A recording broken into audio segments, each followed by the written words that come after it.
Segera lisut bagaikan rumput dan layu seperti tumbuhan hijau. Percayalah pada Tuhan dan lakukanlah yang baik, dan diamlah di negeri dan berlakulah setia, dan bersukacitalah karena Tuhan. Dia akan memberi yang kau inginkan. Jangan marah karena orang yang berbuat jahat. Jangan iri pada orang yang berbuat curang. Mereka segera lisut bagaikan rumput dan layu seperti tumbuhan hijau. Serahkanlah hidupmu, percayalah kepada Tuhan, dan Dia akan bertindak, munculkan kebenaranmu, dan berdiam diri di hadapan Tuhan. Dan dengan bersaksi nantikanlah Dia. Jangan marah karena orang yang berbuat jahat. Jangan iri pada orang yang berbuat curang. Mereka segera lisut bagaikan rumput dan layu seperti tumbuhan hijau.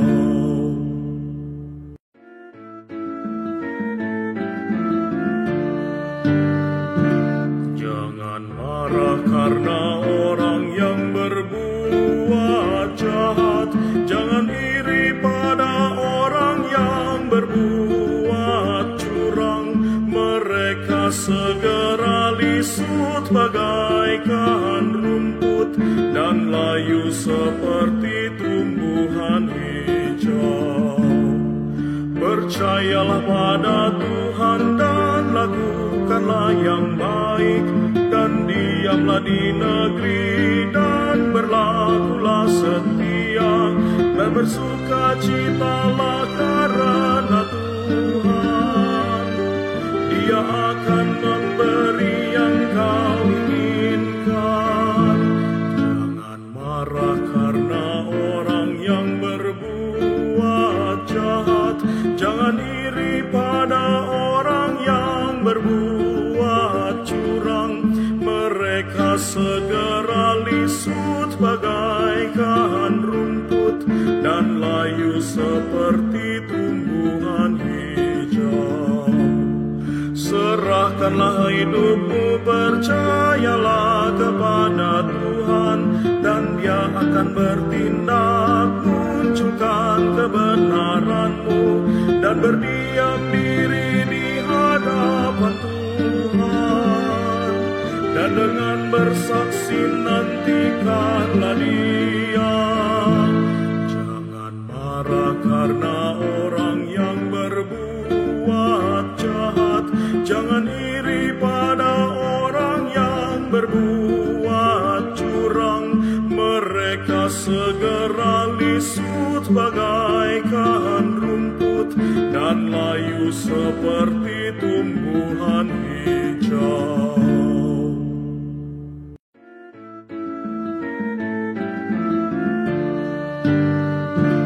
Jangan marah karena orang yang berbuat jahat.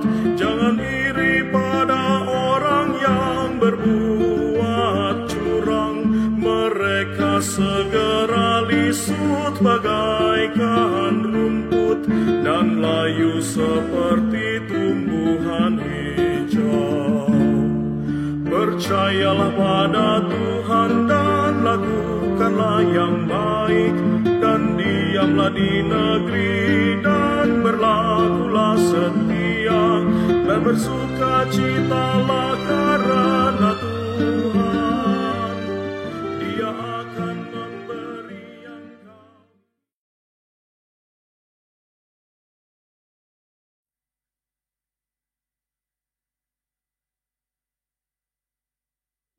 Selamat hari Minggu, umat yang dikasihi Tuhan. dimanapun saudara dapat mengikuti kebaktian ini baik secara onsite maupun online. Kami akan menyampaikan beberapa warta lisan berikut agar kebaktian dapat berlangsung dengan hikmat dan tertib, khususnya bagi umat yang berada di dalam gedung ibadah dapat menonaktifkan gadget saudara. Kami mengucapkan selamat bersekutu kepada saudara yang baru pertama, saudara yang mengikuti kebaktian onsite dan live streaming di GKI Perumahan Citra 1. Bila saudara memerlukan informasi dan pelayanan, saudara dapat menghubungi tata usaha pada hari kerja atau penatua yang bertugas hari ini. Kebaktian hari ini dilayankan oleh pelayan firman Pendeta Naya Widiawan Sudarmo, liturgos oleh penatua Alfred Zakaria, lektor 1 Ibu Susana Albertina, lektor 2 penatua Sri Hendrini, pemusik oleh Ibu Eva dan Ibu Hana, kantoria Ibu Rismauli dan Saudara Richard. Telah kembali ke rumah Bapa di surga, Ibu Yatinah, ibu dari Ibu Dwi Supriyatni dan Bapak Ferdinand Batmomolin, serta Ibu Tri Yatmiati dan Bapak Setio Utomo dari wilayah 1 pada hari Senin 26 September dalam usia 80 tahun. Dimakamkan pada hari Selasa 27 September di pemakaman Kristen Selayar, Serang, Banten. Bagi umat yang telah berhak mengikuti perjamuan kudus dapat mengambil hosti dan anggur di pintu masuk gedung gereja. Warta selengkapnya dapat saudara baca pada warta jemaat online hari ini.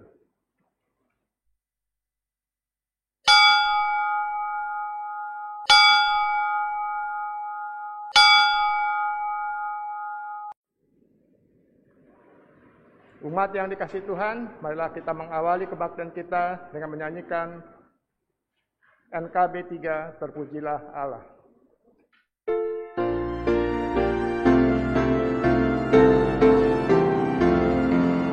Terpujilah Allah, hikmat-Nya besar, beribu kasih-Nya untuk dunia jemaat. Dari Galilea putra-Nya kudus, mengangkat manusia serta menebus. Pujilah, pujilah, kuatlah dunia, bergema, mendengar suaranya. Dapatkanlah Allah demi putra-Nya, beri puji padanya sebab hikmat-Nya.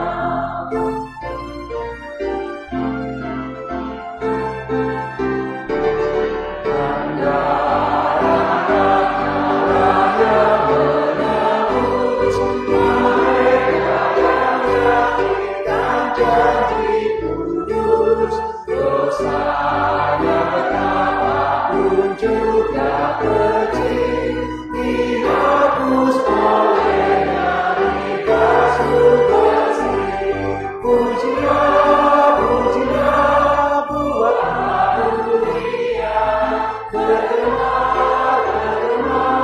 mendengar suaranya.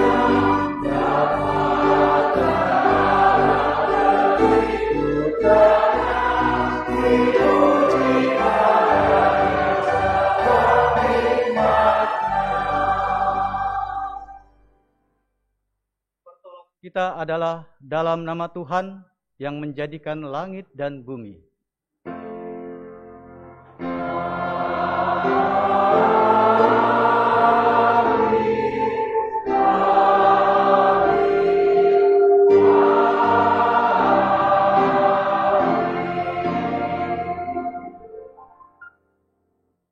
Damai Kristus beserta saudara.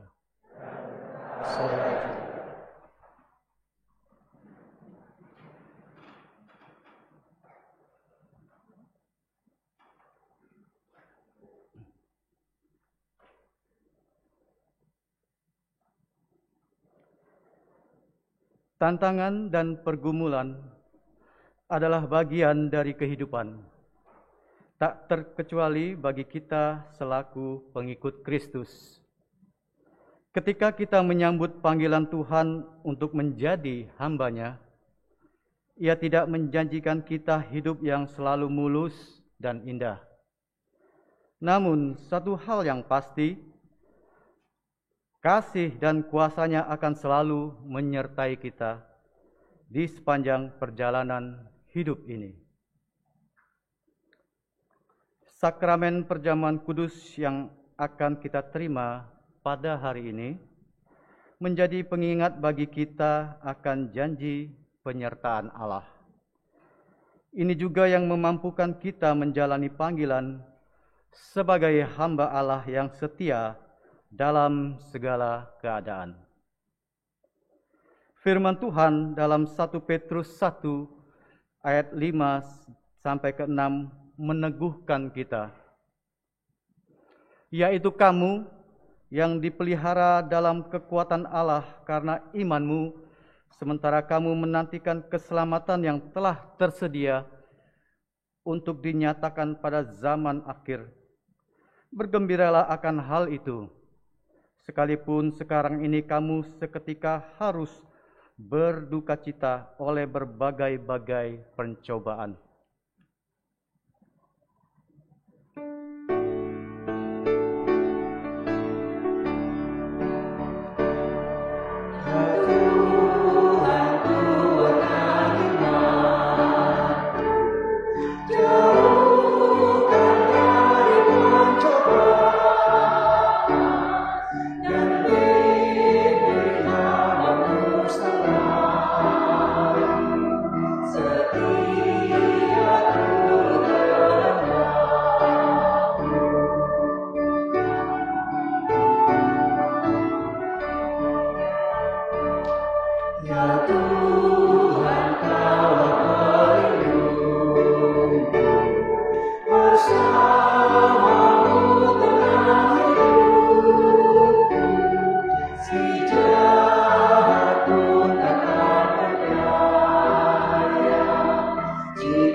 Umat Tuhan, saat ini marilah kita datang ke hadirat-Nya yang kudus untuk mengakui akan segala dosa dan pelanggaran kita.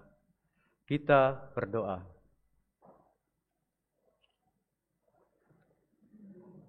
Ya Tuhan, ya Allah kami yang hidup dan yang menghidupkan kami. Kami datang kepadamu dalam doa penyesalan kami. Hari-hari telah kami lalui di sepanjang minggu yang lalu.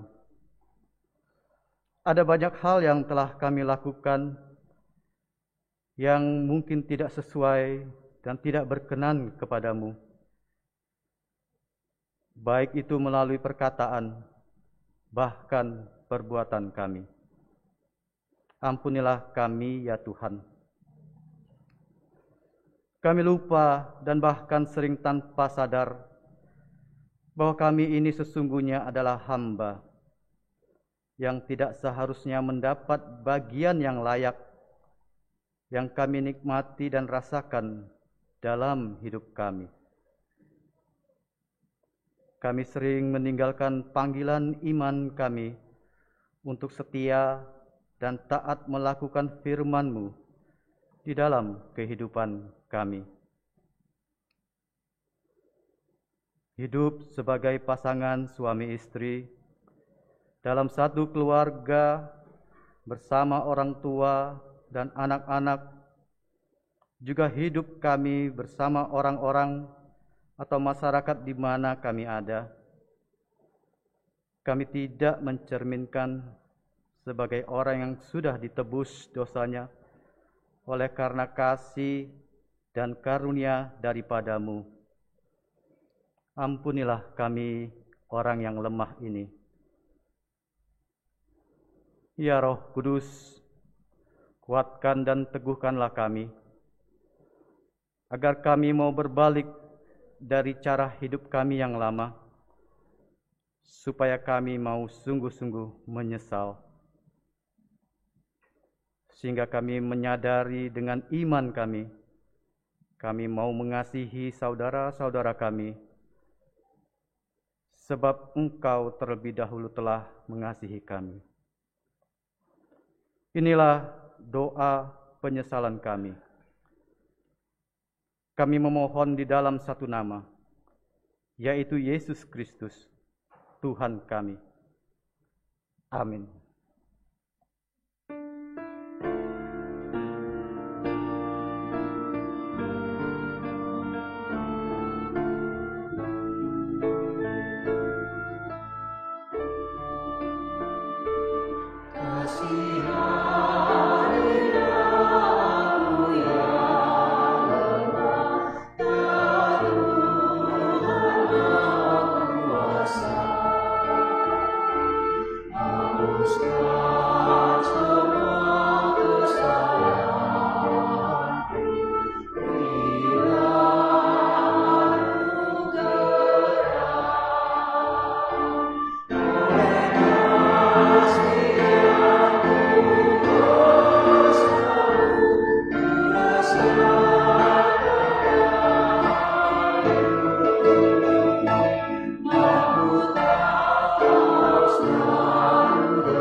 Bagi setiap orang yang telah datang di hadapan Allah dan dengan sungguh-sungguh mengakui serta menyesali dosa-dosanya, diberikan berita anugerah yang dinyatakan di dalam firman-Nya menurut Matius 11 ayat 28 sampai 29.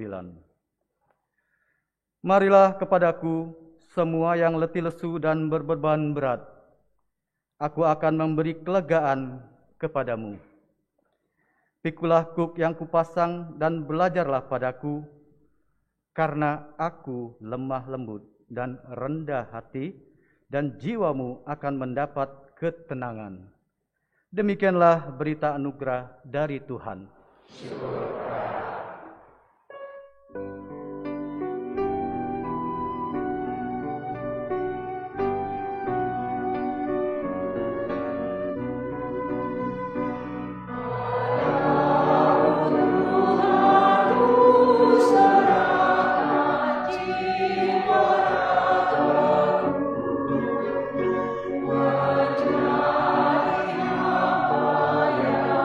Setia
Mari saudara-saudara kita satu di dalam doa.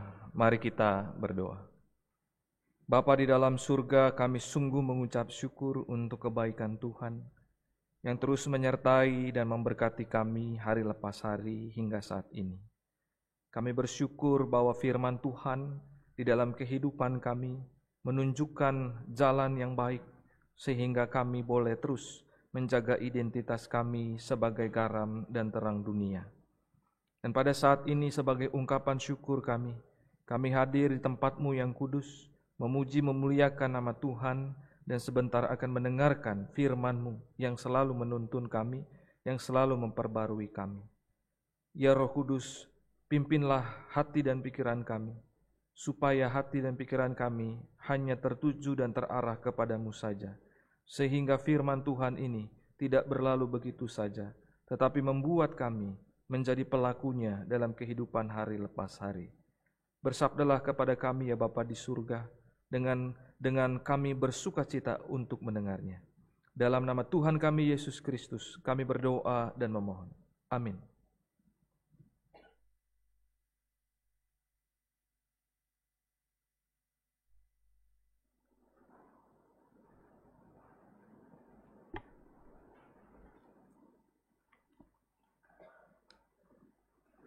Bacaan pertama dari Habakuk 1 ayat 1 sampai dengan 4, dilanjutkan pasal 2 ayat 1 sampai dengan 4.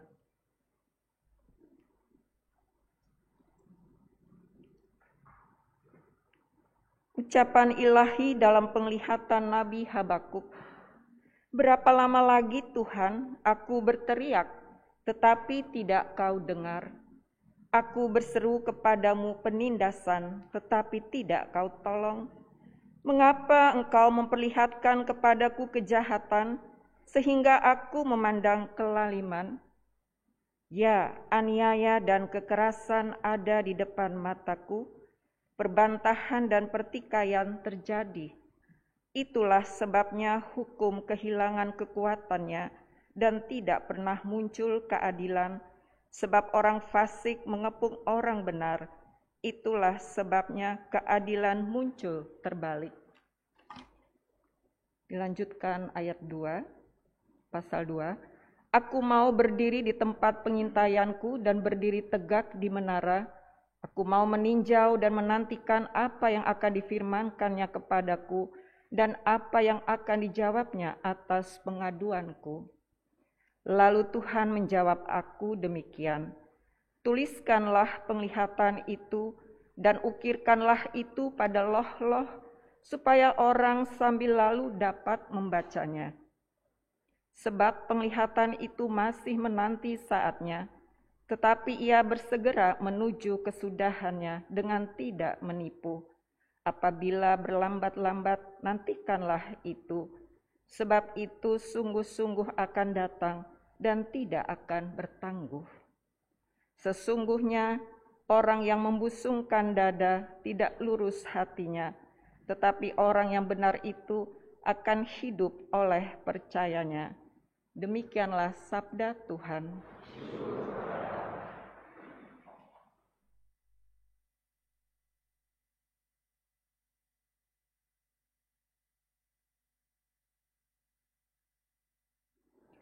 Marilah kita menanggapi bacaan pertama tadi dengan menyanyikan Mazmur 37 ayat 1 sampai 9.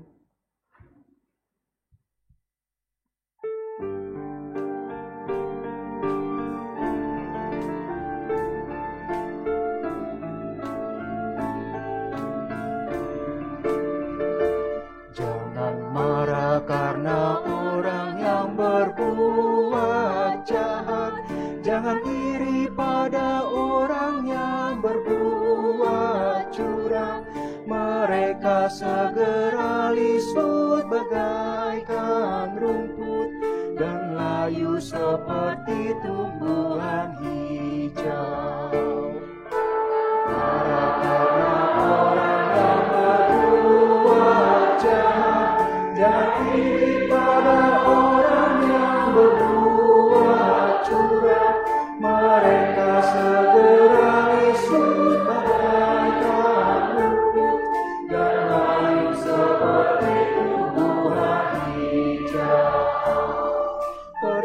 Percayalah pada Tuhan dan lakukanlah yang baik, dan diamlah di negeri dan berlakulah setia, dan bersukacitalah karena Tuhan. Dia akan memberi yang kau inginkan. Jangan marah karena orang yang berbuat jahat, jangan iri pada orang yang berbuat curang. Mereka segera busuk bagaikan rumput, dan layu seperti tumbuhan hijau. Serahkanlah hidupmu, percayalah kepada Tuhan, dan Dia akan bertindak, munculkan kebenaranmu, dan berdiam diri di hadapan Tuhan, dan dengan bersaksi membidangkan Dia. Jangan marah karena orang yang berbuat jahat, jangan iri pada orang yang berbuat curang. Mereka segera busuk bagaikan rumput, dan layu seperti tumbuhan hijau. Janganlah hatimu marah karena orang yang berhasil, dan juga pada orang yang lakukan tipu daya. Tinggalkanlah panas hati, jangan marah. Itu hanya bawa pada kejahatan. Jangan marah karena orang yang berbuat jahat, jangan iri pada orang yang berbuat curang. Mereka segera busuk bagaikan rumput, dan layu seperti tumbuhan hijau. Sebab orang-orang jahat pasti akan dilenyapkan, dan orang-orang yang fasik juga akan dimusnahkan. Tapi orang-orang yang nantikan Tuhan, mereka pasti akan waris negeri. Jangan marah karena orang yang berbuat jahat, jangan iri pada orang yang berbuat curang. Mereka segera busuk bagaikan rumput, dan layu seperti tumbuhan hijau.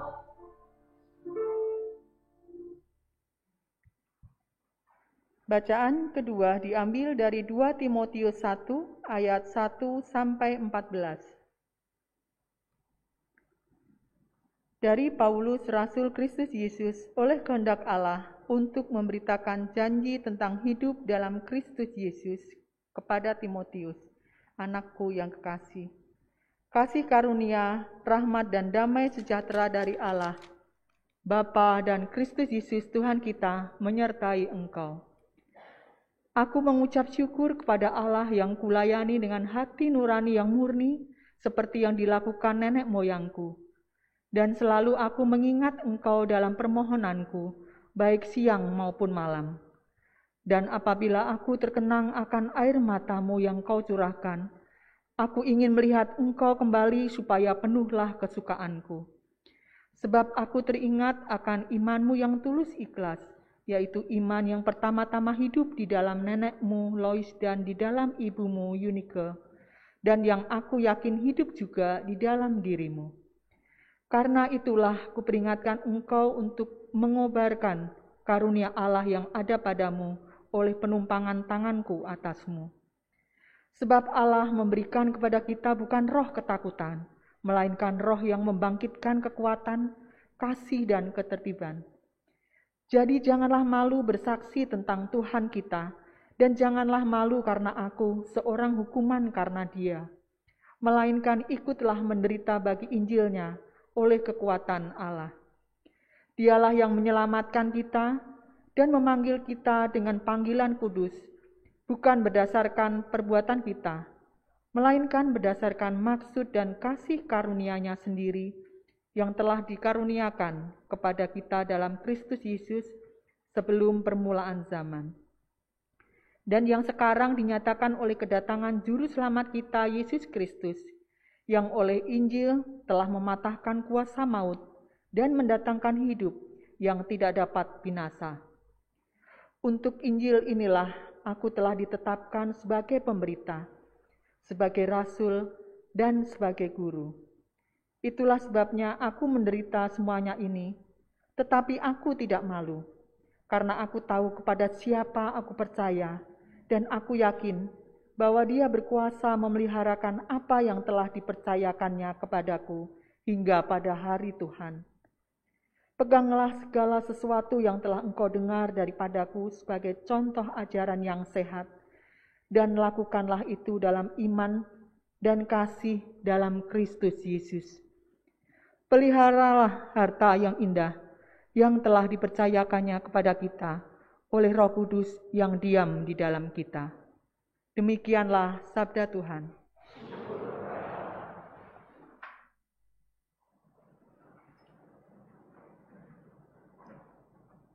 Saudara-saudara, Injil Tuhan kita Yesus Kristus menurut Lukas 17, ayat yang ke-5 sampai dengan yang ke-10.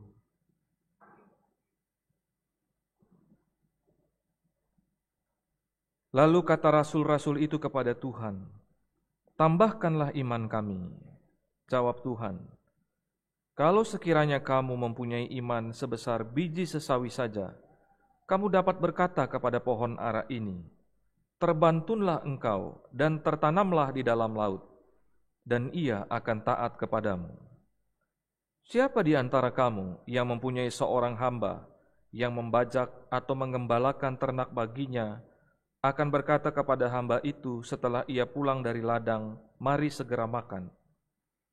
Bukankah sebaliknya, ia akan berkata kepada hamba itu, 'Sediakanlah makananku, ikatlah pinggangmu, dan layanilah aku sampai selesai aku makan dan minum, dan sesudah itu engkau boleh makan dan minum.'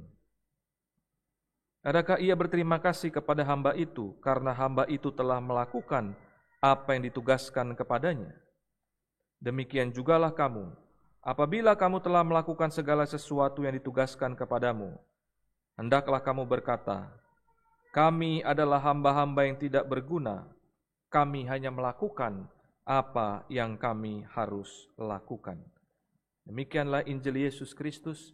Berbahagialah mereka yang mendengarkan firman Allah dan yang memeliharanya.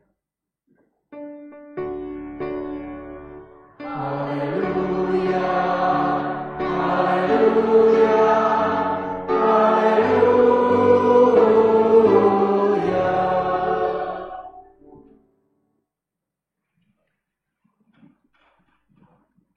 Selamat hari Minggu, saudara-saudara semua.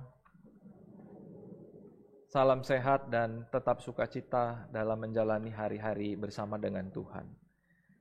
Saudara-saudara pasti kenal dengan seorang yang bernama Mbah Marijan. Pasti sudah dengar ceritanya.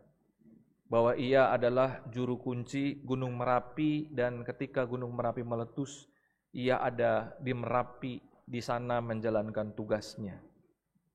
Ia adalah seorang yang hanya dibayar 6.000 sebulan oleh Sultan. Tapi ternyata bukan soal itu dia mau melayani Sultan, tapi soal bagaimana dia bisa mengabdikan dirinya sebagai seorang yang dipercaya oleh Sultan. Nah, itu Mbah Marijan. Sekarang saya mau cerita juga bukan soal Mbah, tapi Mbak. Bukan Mbak Marijan, tapi ada Mbak lain, yaitu si Mbak penjual nasi uduk. Ketika saya kecil, saya selalu makan nasi uduk sebelum berangkat ke sekolah. Suatu kali saya melihat di tempat standnya dia menjual nasi uduk itu, ada meja yang sudah ada nasi uduk yang dibungkus. Lalu tiba-tiba ada orang yang datang Dan ketika orang itu datang, maka si mbak itu bicara begini, silahkan diambil nasi uduknya. Diambil dan tidak bayar. Lalu orang bertanya kepada dia, siapa itu? Kok beli tapi nggak bayar? Lalu dia menjelaskan, dia orang yang nggak mampu untuk beli nasi uduk. Jadi dia kesini untuk mengambil nasi uduk. Kasian, saya orang nggak punya menjual nasi uduk, tapi ada yang lebih nggak punya lagi dari saya. Jadi saya memberikan itu sebagai ungkapan supaya mereka bisa terus hidup. Nah, saudara-saudara, keduanya adalah seorang yang tidak mau berpikir soal penghargaan atau upah dari pihak lain ketika melakukan sebuah pemberian, baik pemberian diri ataupun materi. Tema kita pada saat ini adalah iman seorang hamba. Pertanyaan yang muncul adalah mengapa para rasul dalam bacaan kita tadi di Injil minta ditambahkan imannya. Ini menjadi sebuah pertanyaan yang penuh tanda tanya. Terlebih jawaban Yesus juga tidak langsung menanggapi permintaan tersebut. Tapi justru ia membuat sebuah perbandingan. Yesus membuat sebuah perbandingan.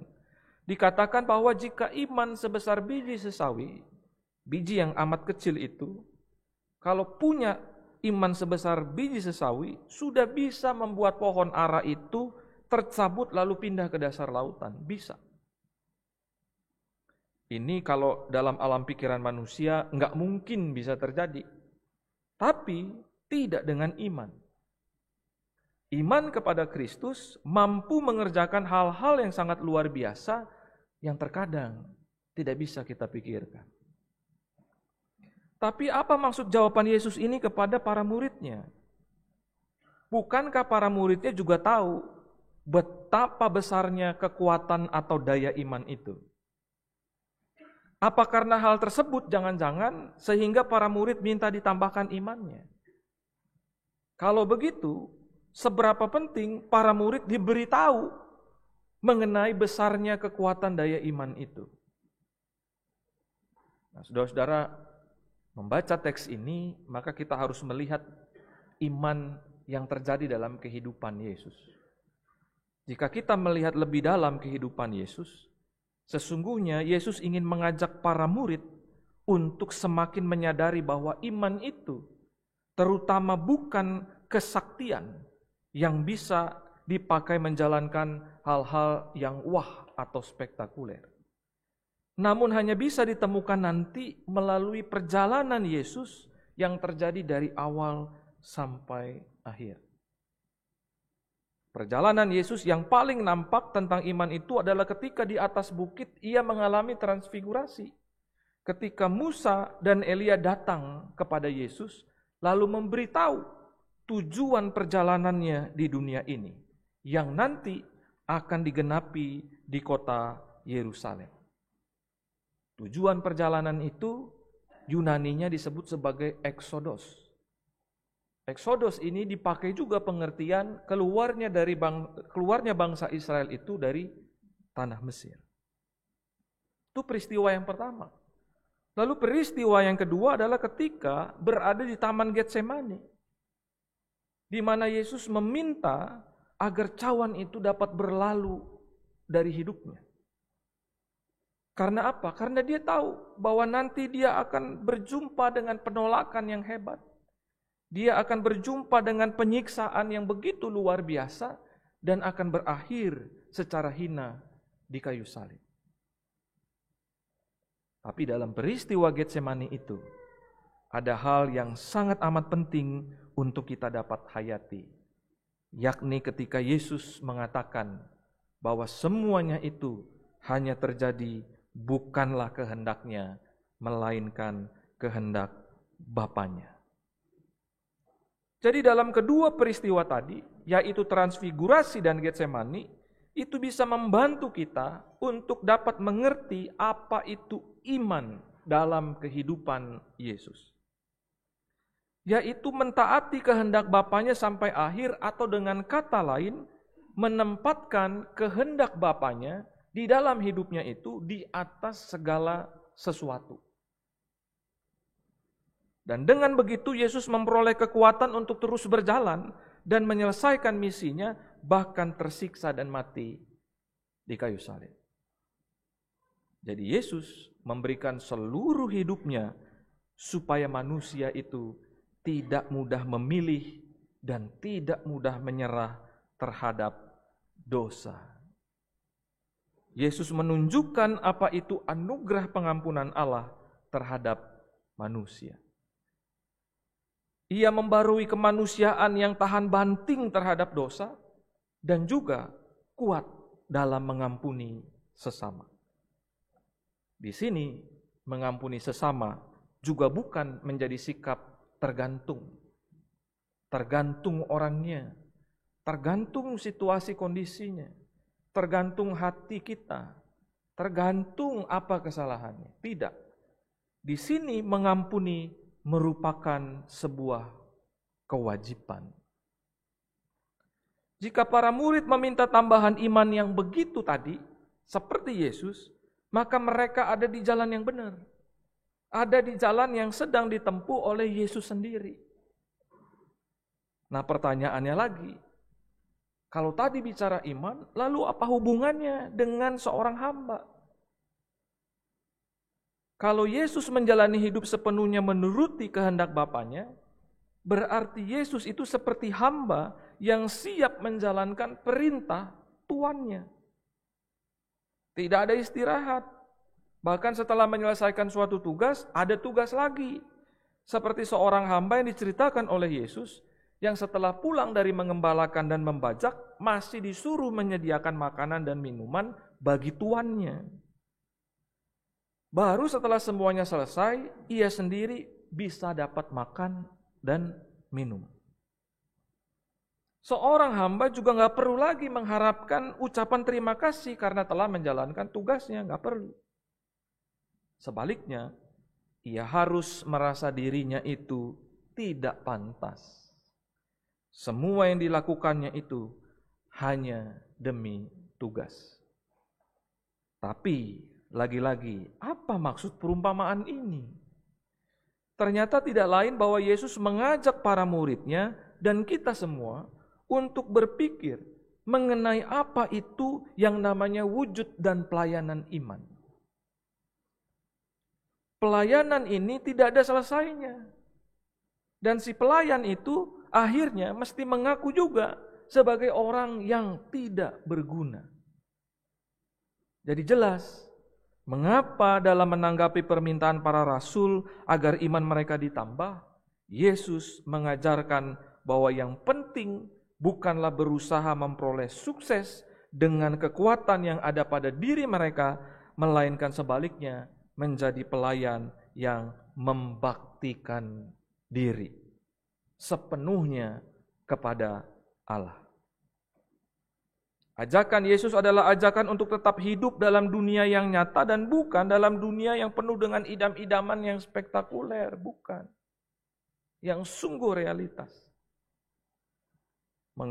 Mengabdikan diri atau membaktikan diri sepenuhnya kepada Allah ini menolong kita untuk dapat membuat pelayanan yang kita lakukan itu makin hidup dan kita makin juga semakin peka terhadap gerak-gerik Tuhan di dalam kehidupan dan hati kita. Kepekaan inilah yang nanti menjadi kekuatan iman yang sebenarnya. Kekuatan ini jugalah yang membuat kita tetap berada pada jalan yang sama dengan jalan yang ditempuh oleh Yesus pada eksodusnya tadi, yakni membawa kita keluar dari kurungan dosa sehingga kita dapat semakin menjadi imago Dei dan dapat menjalani missio Dei.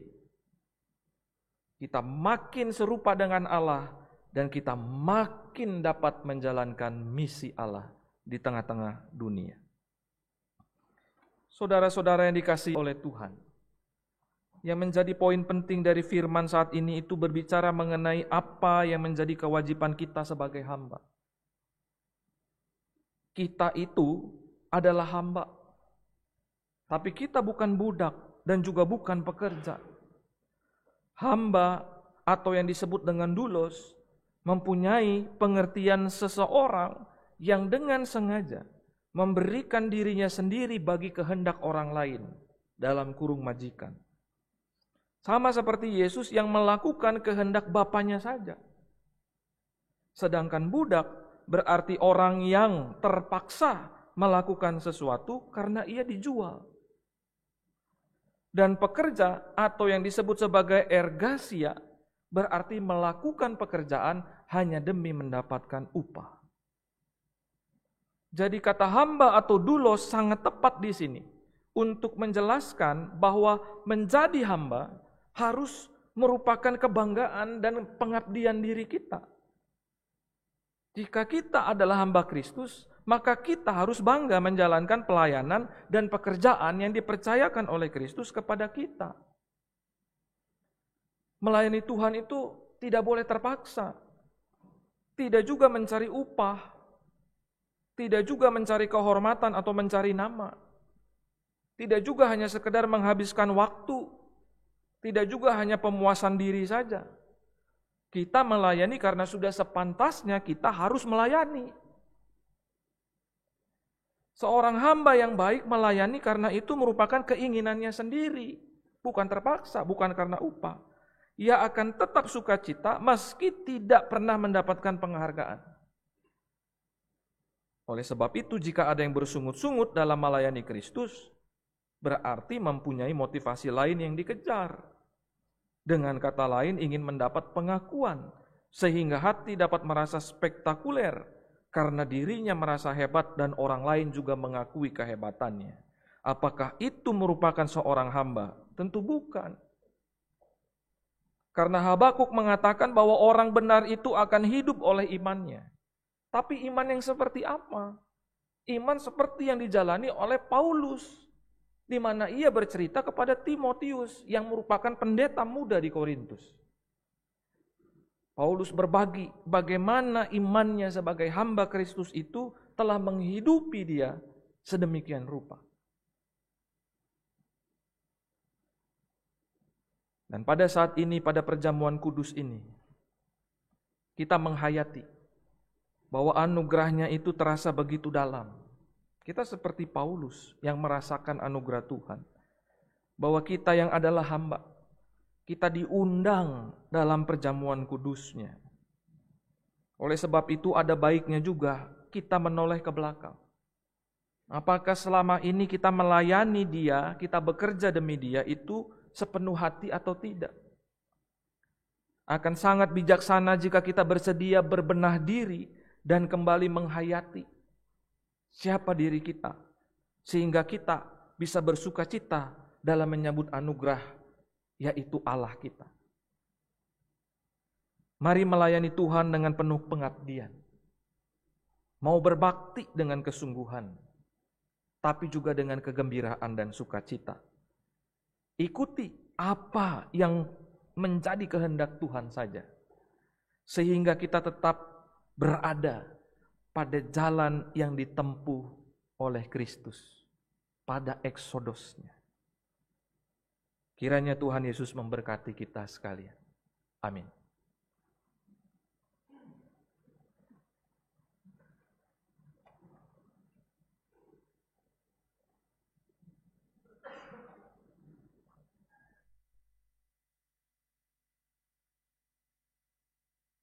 Haleluya.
Marilah kita bersama dengan umat Allah di masa lalu, masa kini dan masa depan, mengingat pengakuan pada baptisan kita dengan mengikrarkan pengakuan iman rasuli. Aku percaya kepada Allah, Bapa yang Maha Kuasa, Khalik langit dan bumi, dan kepada Yesus Kristus, anaknya yang tunggal Tuhan kita, yang dikandung dari Roh Kudus, lahir dari anak darah Maria, yang menderita sengsara di bawah pemerintahan Pontius Pilatus, disalibkan, mati dan dikuburkan, turun ke dalam kerajaan maut. Pada hari yang ketiga, bangkit pula dari antara orang mati, naik ke surga, duduk di sebelah kanan Allah, Bapa yang Maha Kuasa. Dan dari sana ia akan datang untuk menghakimi orang yang hidup dan yang mati. Aku percaya kepada Roh Kudus, gereja yang kudus dan am, persekutuan orang kudus, pengampunan dosa, kebangkitan orang mati, dan hidup yang kekal. Amin. Mari kita menaikkan doa syafaat kita. Allah Bapa yang bertahta di dalam kerajaan surga, pada saat ini kami anak-anak mengucapkan syukur atas firman yang boleh kami terima melalui hamba-Mu Pendeta Naya Widiawan, yang telah mengingatkan dan menguatkan kami. Biarlah kami dapat melakukannya di hari-hari mendatang karena pertolongan dan penyertaan-Mu. Pada kesempatan ini kami ingin menyampaikan doa syafaat. Kami ingin berdoa bagi bangsa dan negara Indonesia yang kami cintai. Dalam kehidupan berbangsa dan bernegara, bangsa kami mengalami berbagai macam persoalan yang harus dihadapi, seperti bencana alam di berbagai tempat, permasalahan politik, keamanan, masalah radikalisme, kerukunan umat beragama, kepastian hukum, dan pemulihan ekonomi, di mana banyak pihak yang berusaha mengganggu keutuhan dan kedamaian bangsa kami. Kami mohon kiranya Tuhan memberikan hikmat kepada para pemimpin bangsa, presiden, wakil presiden, para menteri dan masing-masing lembaga tinggi negara, agar mereka dapat memimpin dan menjalankan pemerintahan dengan bijak dan takut akan Tuhan, sehingga kebijakan dan keputusan yang diambil hanya untuk mensejahterakan semua lapisan masyarakat. Kami juga ingin mendoakan untuk perdamaian dunia, khususnya perang antara Rusia dengan Ukraina, yang sampai saat ini masih terjadi dan berlarut-larut, sehingga menimbulkan krisis secara global. Kiranya Tuhan memberikan kelembutan hati dan penguasaan diri bagi para pemimpin di Rusia, Ukraina maupun para pemimpin dunia, sehingga peperangan ini boleh segera berakhir.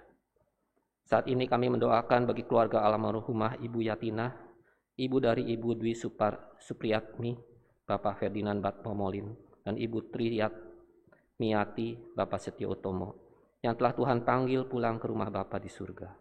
Kiranya Tuhan memberikan kekuatan dan penghiburan kepada keluarga yang berduka. Tuhan, kami ingin mendoakan saudara-saudara seiman yang dalam keadaan lemah tubuhnya karena sakit penyakit yang dialami oleh mereka. Kiranya Tuhan melawat mereka, menjamah mereka, dan memberikan kesembuhan baik melalui obat-obatan yang mereka minum maupun perawatan yang dilakukan. Tuhan kiranya juga memberkati para dokter, perawat, para medis agar mereka dapat mendiagnosa dan memberikan pengobatan yang baik dan benar. Juga kiranya Tuhan memberkati keluarga, kerabat yang mendampingi agar diberi kekuatan, kesabaran, dan kesehatan, sehingga mereka dapat melayani dan mendampingi dengan penuh kasih. Dan kami yakin Tuhan akan memberikan yang terbaik dan kesembuhan sesuai dengan waktu dan cara Tuhan. Kami juga ingin berdoa bagi jemaat-Mu GKI Perumahan Citra 1 dengan segala pergumulan yang mereka hadapi, baik masalah di dalam rumah tangga, seperti hubungan suami dan istri, orang tua dan anak, mertua dan menantu. Juga pergumulan di dalam mencari pekerjaan di masa yang sulit seperti ini. Kesulitan menjalankan bisnis. Kiranya Tuhan memberikan kepada mereka kasih, kesabaran, pengharapan, jalan keluar dan iman yang teguh, sehingga mereka senantiasa mengandalkan Tuhan saja dalam mengambil tindakan. Juga bagi mereka yang mencari pasangan hidup, kiranya Tuhan memberikan pasangan yang seiman dan yang takut akan Tuhan. Tuhan, kami juga berterima kasih kalau Tuhan telah menyertai gereja-Mu GKI Perumahan Citra 1 ini, sehingga kami boleh beribadah walaupun dengan keterbatasan. Kiranya kami tetap diberikan kesatuan hati dan kerinduan untuk berbagi kasih, bersekutu dan saling memerhatikan di antara kami dan sesama kami yang membutuhkan. Berkati pula para pelayan Tuhan di dalam majelis jemaat, para aktivis di dalam komisi, kepanitiaan maupun tim. Kiranya mereka senantiasa dilindungi, dikuatkan baik jasmani dan rohani mereka, sehingga mereka dapat melayani umat Tuhan dengan semangat dan motivasi yang baik. Berkati pula akan program pelayanan yang telah disusun oleh Majelis Jemaat bersama dengan badan pelayanan yang telah sedang maupun yang akan dilaksanakan. Kiranya dapat bermanfaat bagi umat-Mu di GKI Purmancitra 1 maupun masyarakat di sekitar kami, dan semuanya hanya untuk kemuliaan nama-Mu saja. Saat ini kami juga berdoa untuk kebutuhan penatua tahun pelayanan 2023 sampai dengan 2026. Kiranya Tuhan berkenan mengetuk hati umat-Mu agar mereka bersedia untuk dicalonkan sebagai penatua, dan Tuhan sendirilah yang memilih calon-calon penatua yang berkenan di hadapan-Mu. Banyak doa yang ingin kami sampaikan kepadamu Tuhan, tetapi kiranya Tuhan yang mengetahui setiap kebutuhan kami, berkenan melengkapi dan menyempurnakannya. Doa yang jauh dari sempurna ini kami alaskan di dalam nama anak-Mu, Yesus Kristus, Tuhan dan Juru Selamat kami yang hidup. Amin.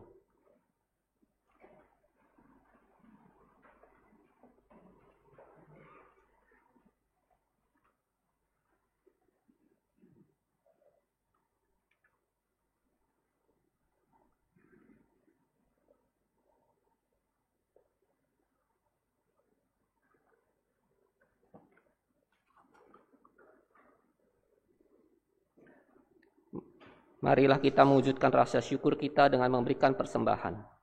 Firman Tuhan dalam 1 Tawarikh 29 ayat 17 menyatakan, Aku tahu ya Allahku, bahwa Engkau adalah penguji hati dan berkenan kepada keikhlasan. Maka aku pun mempersembahkan semuanya itu dengan sukarela dan tulus ikhlas. Dan sekarang umat-Mu yang hadir di sini telah kulihat memberikan persembahan sukarela kepadamu dengan sukacita. Persembahan dapat saudara transfer ke rekening GKI Jabar Citra Garden 1, atau saudara dapat memasukkannya ke kotak persembahan yang telah tersedia di pintu masuk gedung gereja. Mari kita memberikan persembahan yang terbaik untuk Tuhan.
Kembali kami menghampiri hadirat-Mu Bapa, puji syukur dan terima kasih atas segala berkat Tuhan yang berkelimpahan dalam kehidupan kami. Sebagai ungkapan syukur Bapa, saat ini kami memberikan persembahan kami. Biarlah persembahan ini boleh Tuhan terima dan boleh kami pakai untuk pelayanan di Jemaat-Mu GKI Purmancitra 1 ini. Dan biarlah kiranya karena pernyataan Tuhan saja kami boleh mengelolanya dengan baik. Terima kasih Bapa, dalam nama Tuhan Yesus kami panjatkan doa ini. Amin. Saudara diundang untuk bangkit berdiri. Tuhan telah mengampuni dan mempersatukan kita. Oleh karena itu marilah kita hidup dalam damai dan pengampunan. Damai Tuhan besertamu.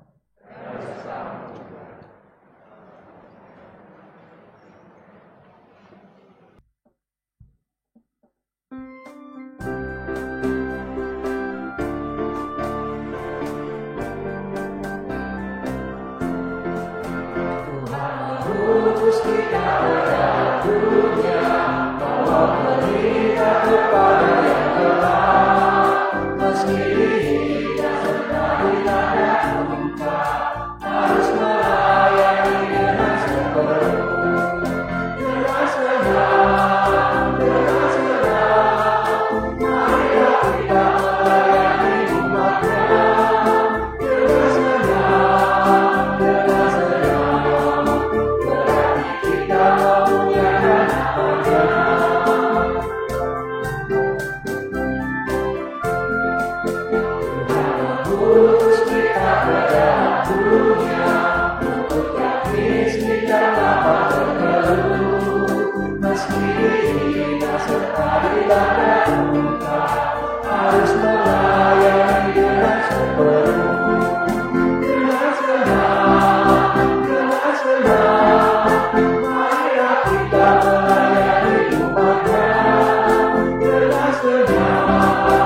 senang, berarti kita memuliakan namanya.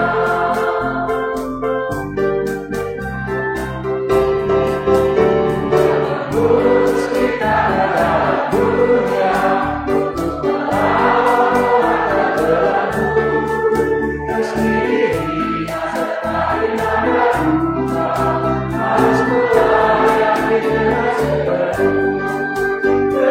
Dengan senang, marilah kita melayani umatnya. Dengan senang, berarti kita memuliakan namanya. Saudara-saudaraku, arahkanlah hatimu kepada Tuhan. Jadilah saksi Kristus. Terpujilah Tuhan. Kiranya Tuhan memberkati engkau dan melindungi engkau. Tuhan menghadapkan wajahnya kepadamu dan memberi engkau kasih karunia. Tuhan menghadapkan wajahnya kepadamu dan memberi engkau damai sejahtera. Amin.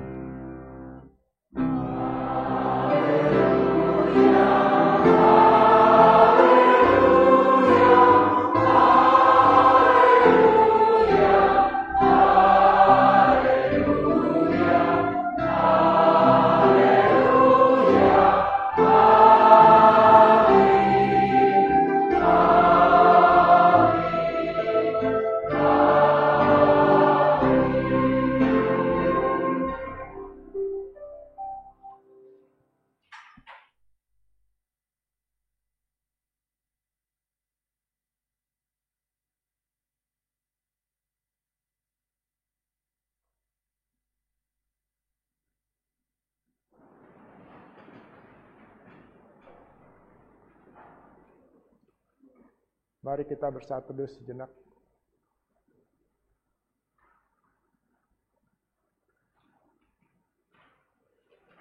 Selamat hari Minggu, Tuhan memberkati. Bagi umat yang berada di gedung ibadah, agar tetap menjaga protokol kesehatan pada saat keluar, tidak berkerumun dan tidak bercengkrama untuk dapat segera pulang. Terima kasih.